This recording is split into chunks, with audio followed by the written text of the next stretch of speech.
Good morning students. आज हम हमारी ऑनलाइन क्लासेस में जो चैप्टर चल रहा है फर्स्ट चैप्टर, उसमें अणुभार एवं सूत्रभार के बारे में पढ़ेंगे कि अणुभार या आणविक द्रव्यमान क्या होता है। मोलिकुलर मास, अणुभार या आणविक द्रव्यमान,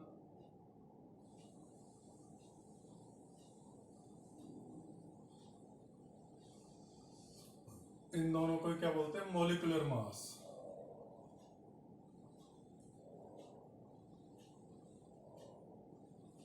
अणुभार की अगर अपन डेफिनेशन देखें या आणविक द्रव्यमान की डेफिनेशन देखें तो जो परमाणु भार की डेफिनेशन थी उसी से रिलेटेड है। कार्बन 12 को स्टैंडर्ड परमाणु माना गया है। उसके एक परमाणु के द्रव्यमान के 1/12वें भाग को अपन ने इकाई द्रव्यमान माना है, तो उसी से तुलना की जाती है। मतलब किसी पदार्थ का जो अणुभार है वह संख्या है जो यह बताती है कि उस पदार्थ का एक अणु कार्बन 12 के एक परमाणु के 1/12वें भाग से कितना गुना भारी है। कार्बन 12 के 12वें भाग से कितना गुना भारी है। तो अगर इसके अपन डेफिनेशन देखें तो डेफिनेशन क्या आएगी? किसी पदार्थ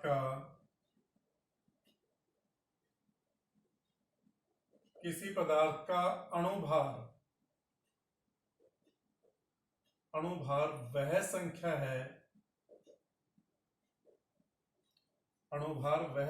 है जो यह बताती है कि उस पदार्थ का एक अणु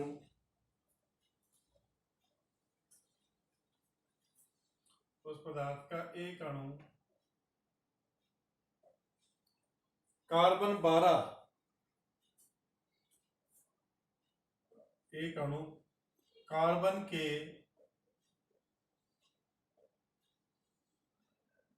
एक परमाणु प्लस C12 कार्बन के एक परमाणु के 12वें भाग से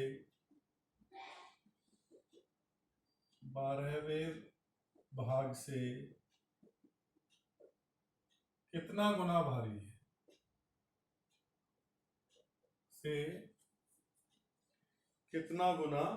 है,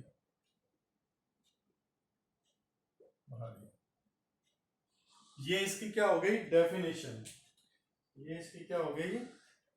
डेफिनेशन। ये तो हो गई इसकी डेफिनेशन। अगर अपन किसी पदार्थ के और इसको लिखें तो कैसे लिखेंगे? अणुभार बराबर एक अणु का पदार्थ के एक अणु का द्रव्यमान, पदार्थ के एक अणु का द्रव्यमान अपॉन कार्बन के एक परमाणु C12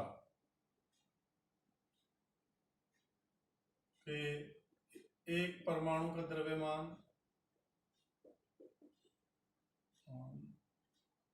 इंटू 1/12।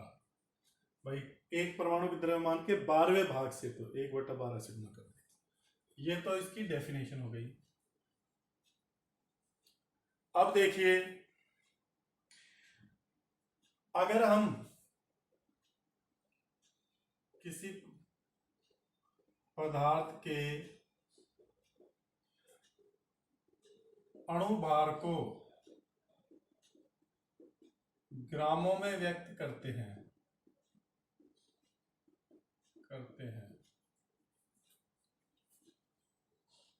तो उसे ग्राम अणुभार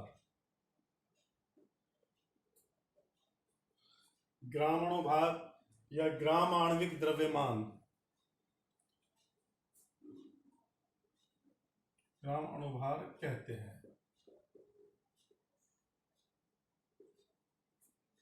और ग्राम अणु भार के बराबर मात्रा लोगे तो वो 1 मोल मात्रा होती है। अणु भार निकालने के लिए, अणु भार ज्ञात करने के लिए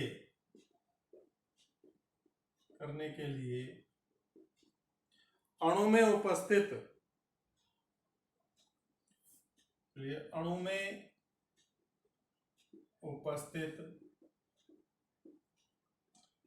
सभी परमाणुओं के द्रव्यमानों का योग करते हैं। आपको किसी पदार्थ का अणुभार ज्ञात करना है तो आप क्या करोगे, उस अणु में उपस्थित सभी परमाणुओं के द्रव्यमानों का योग कर लीजिए तो आपको अणुभार ज्ञात हो जाएगा। इसका स्क्रीनशॉट ले लीजिए। फिर एग्जांपल लेते हैं, इसके 2-3 एग्जांपल लेता हूं मैं।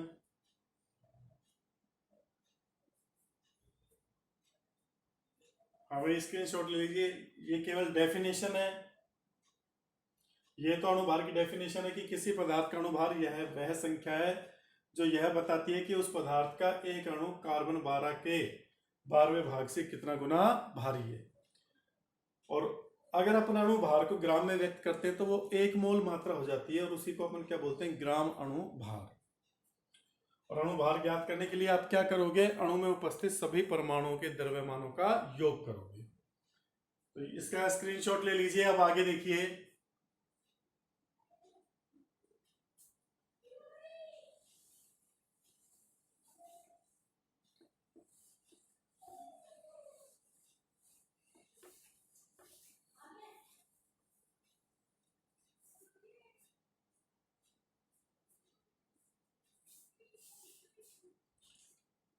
हाँ भाई, उदाहरण देखिए, क्वेश्चन देखिए। जैसे एथेन का अणु भार ज्ञात कीजिए या आणविक द्रव्यमान।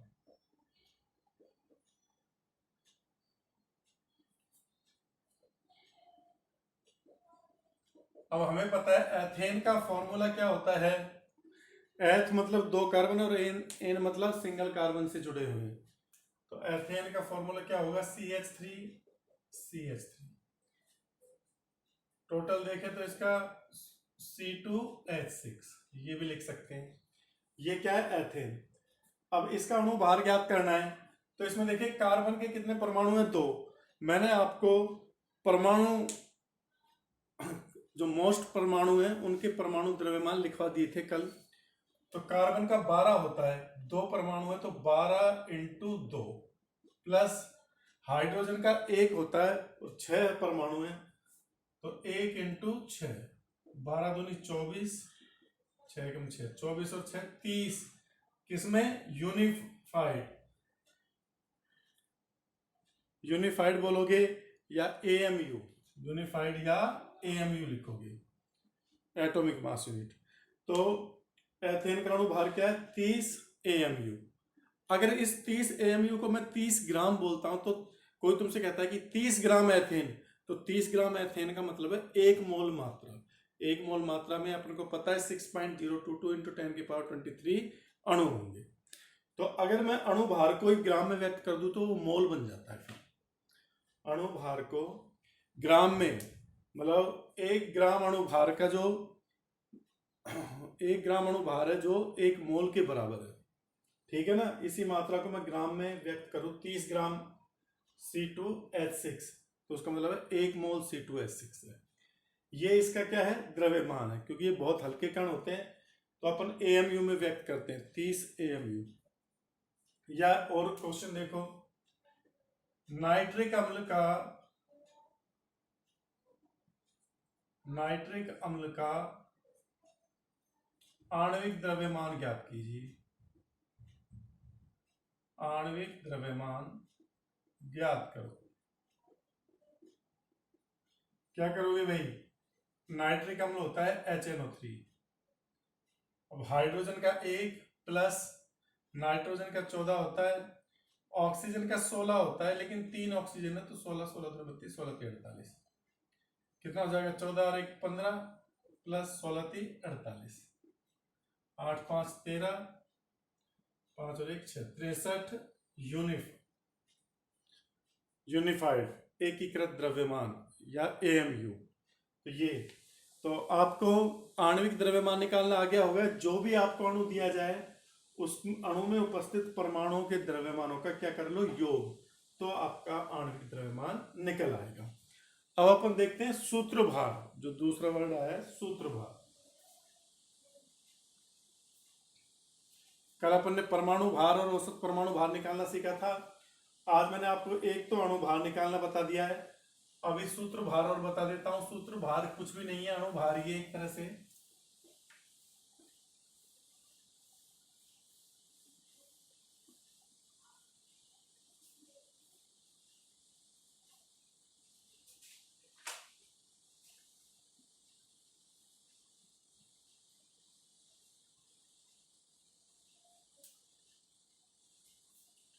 सूत्र भार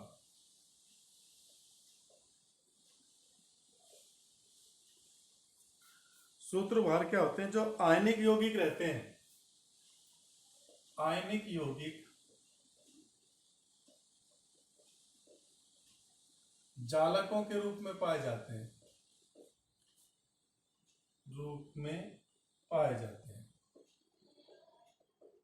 इनके क्रिस्टल बनते हैं, मतलब जालक क्रिस्टल। अब वहां पर ऐसे होता है जैसे एक सोडियम आयन को तो 6 क्लोरीन परमाणु घेरते हैं, और एक क्लोरीन आयन को 6 सोडियम परमाणु घेरते हैं। तो इनको लिखते तो अपन ऐसे Na6Cl6, पर इनका अपन क्या करते हैं, एक इकाई का द्रव्यमान लेते हैं। क्या लेते हैं? एक इकाई का द्रव्यमान। सूत्र जैसे NaNClN, NN क्या है? इनकी इकाइयां हैं, जो इकाइयां जुड़ी रहती हैं, Na+ आयन और Cl- आयन। लेकिन अपन इनकी मूलानुपाती सूत्र लेते हैं, N से N कट जाएगा, NaCl का द्रव्यमान लेंगे। ये NaCl क्या है? सूत्र है। NaCl क्या हो गया? इसका मूलानुपाती सूत्र, तो उसी का भार लेते हैं NaCl का। तो ये इसका है सूत्र भार। NaCl का सूत्र भार क्या होगा? Na का द्रव्यमान कितना होता है? 23, क्लोरीन का 35.5, तो ये कितना आ जाएगा आपका? 0.5, 8, 58.5 यूनिफाइड। तो जो आयनिक यौगिक होते हैं, इनके सूत्र द्रव्यमानों को ही आणविक द्रव्यमान माना जाता है, क्योंकि क्रिस्टल के रूप में रहते हैं आयनिक यौगिक। अब क्रिस्टलों में तो बहुत सारे आयन रहते हैं, इनके बहुत सारे, तो अपन तो एक इकाई को ही लेते हैं, एक इकाई को ही क्या मानते हैं? सूत्र भार मानते हैं, वही आणविक द्रव्यमान के रूप में प्रयुक्त होता है। तो ये आपके क्या हो गया? सूत्र भार हो गया। यहां पर देखो, ये इस तरह से इनकी इकाइयां क्रिस्टल रहते हैं इनके,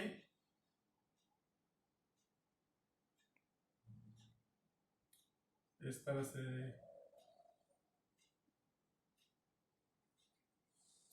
इनमें भी ये बटे रहते हैं। फिर एक कोने पे सोडियम है, एक पे क्लोरीन है, ऐसे क्लोरीन चारों तरफ से घिरा रहता है इस तरह से।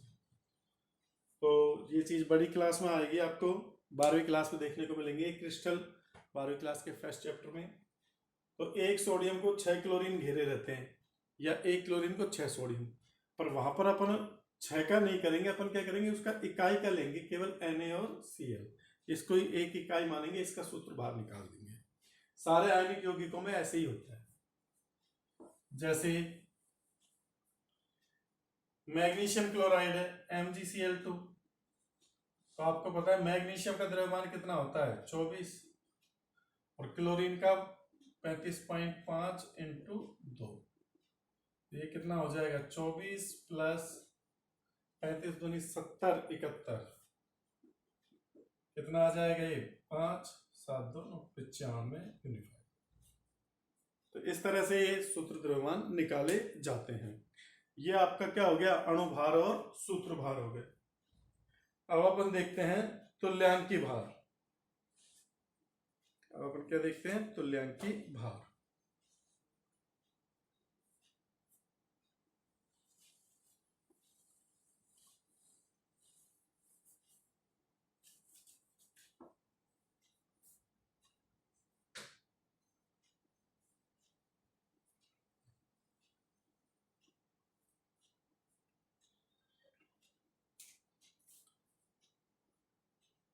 तुल्यांकी भार, इक्विवेलेंट वेट।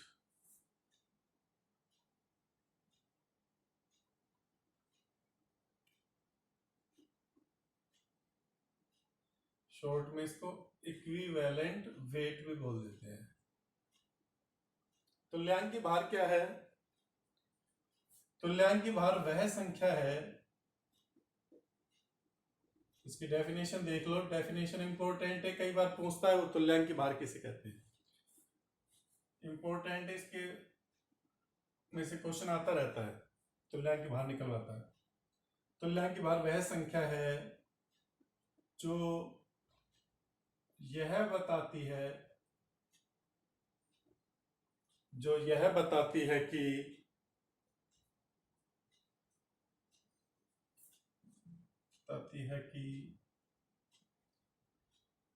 पदार्थ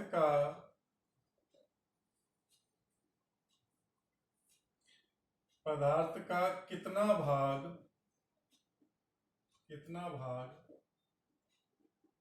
हाइड्रोजन के 1.008 भाग से या अथवा ऑक्सीजन के 8 बार भाग से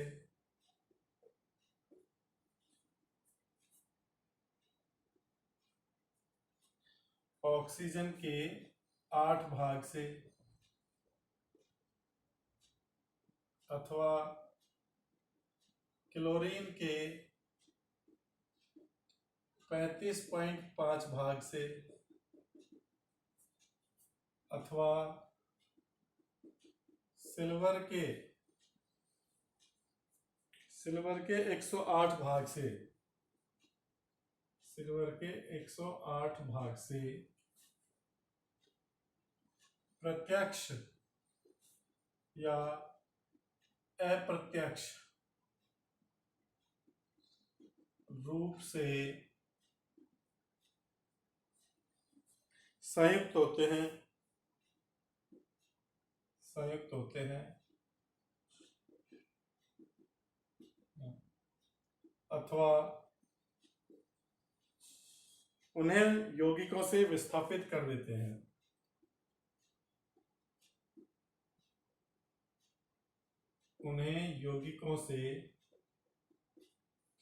विस्थापित कर देते हैं।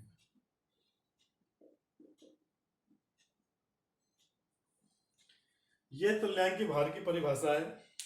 तुल्यांकी भार वह संख्या है जो ये बताती है कि किसी पदार्थ का कितना भाग हाइड्रोजन के 1.008 भाग से, ऑक्सीजन के 8 भाग से या क्लोरीन के 35.5 भाग से अथवा सिल्वर के 108 भाग से प्रत्यक्ष या अप्रत्यक्ष रूप से संयुक्त हो रहा है या उनके यौगिकों से विस्थापित हो रहा है। और तुल्यांकी भार को ग्रामों में व्यक्त करते हैं तो उसे ग्राम तुल्यांकी भार कहते हैं। तुल्यांकी भार को ग्रामों में व्यक्त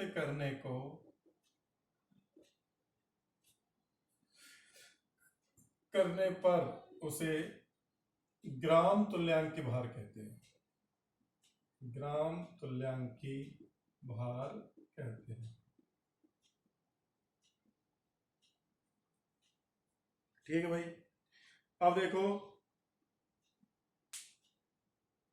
किसी यौगिक में किसी परमाणु का या तत्व का तुल्यांकी भार क्या होगा, कैसे ज्ञात करते हैं? ये फॉर्मूले इनको ध्यान में रखना है आपको। यौगिक में तत्व का तुल्यांकी भार, तो तत्व के जो परमाणु भार है उसमें उसकी संयोजकता का भाग लगा दो। तत्व का परमाणु भार बटा तत्व की संयोजकता। यौगिक में तत्व कौन सी संयोजकता में,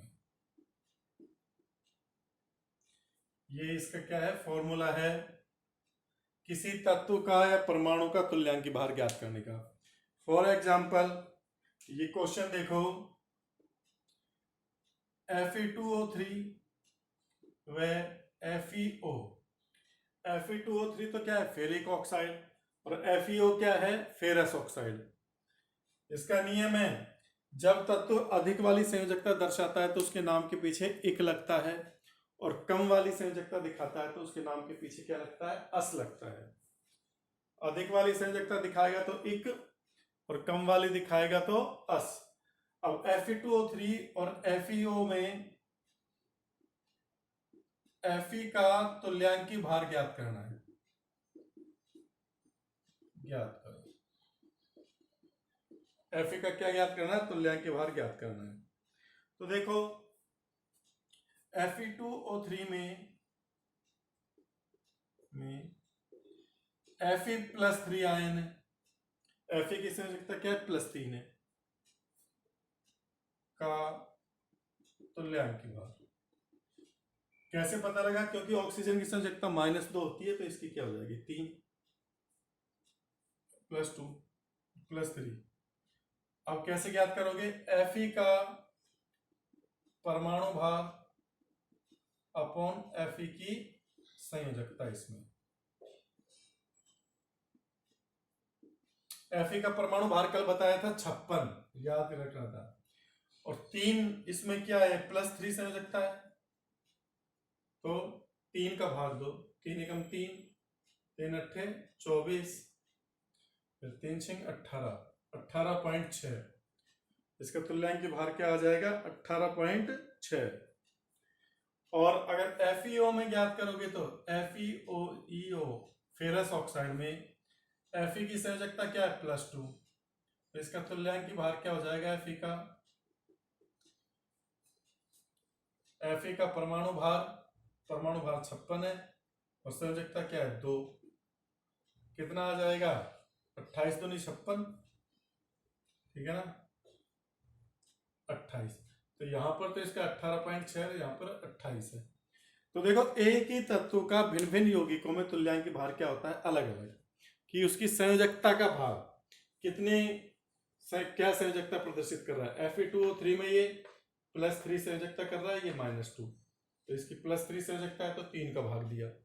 FeO में ये Fe+2 के रूप में, क्योंकि ऑक्सीजन के ऊपर -2 है तो Fe पर +2, तो इसकी 2 है संयोजकता, तो 2 का भाग दिया। तो जो संयोजकता होती है उसका भाग लगाया जाता है। ये तो हो गया यौगिक में किसी तत्व का तुल्यांकी भार। अब देखो अम्ल और क्षार का तुल्यांकी भार कैसे ज्ञात करते हैं।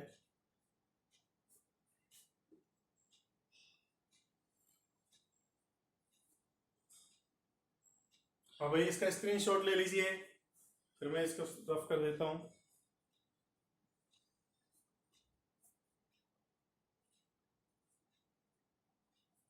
स्क्रीनशॉट ले लो इसका।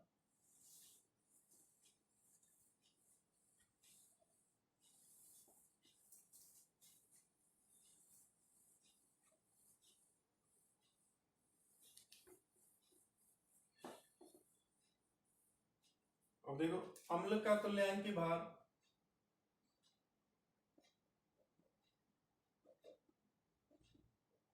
अम्ल का तुल्यांकी भार क्या होता है,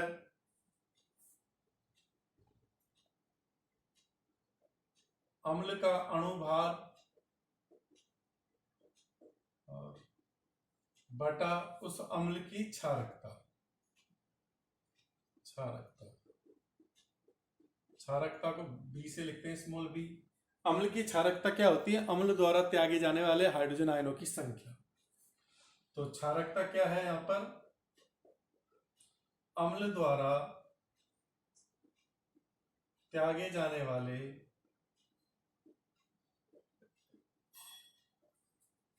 H+ आयनों की संख्या। कोई अम्ल कितने H+ आयन तक संख्या।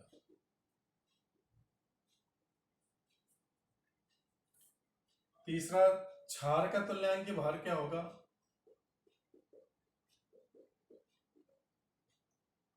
क्षार का अणुभार। क्षार का अणुभार ज्ञात करो और उसमें उस क्षार की अम्लता का भाग दे दो। अम्लता, क्षार की अम्लता होती है A, स्मॉल a। ये क्या होती है अम्लता, क्षार की अम्लता क्या होती है, क्षार द्वारा त्यागे जाने वाले OH माइनस आयनों की संख्या, OH माइनस आयनों की संख्या।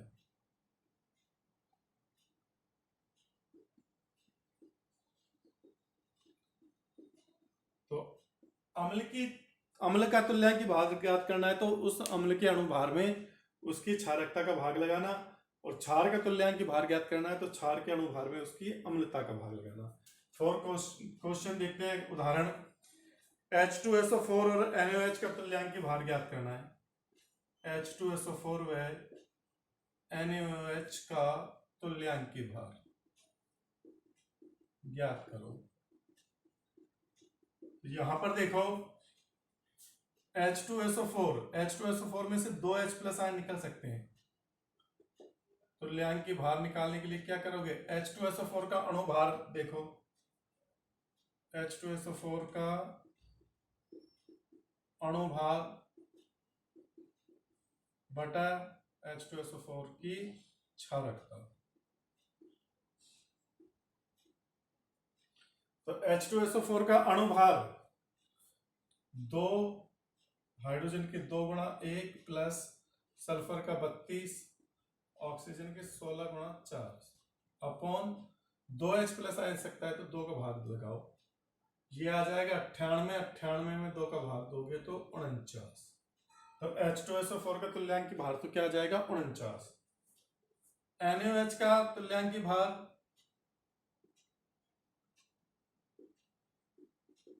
तो NaOH से एक ही OH आयन निकलेगा, तो NaOH का अणुभार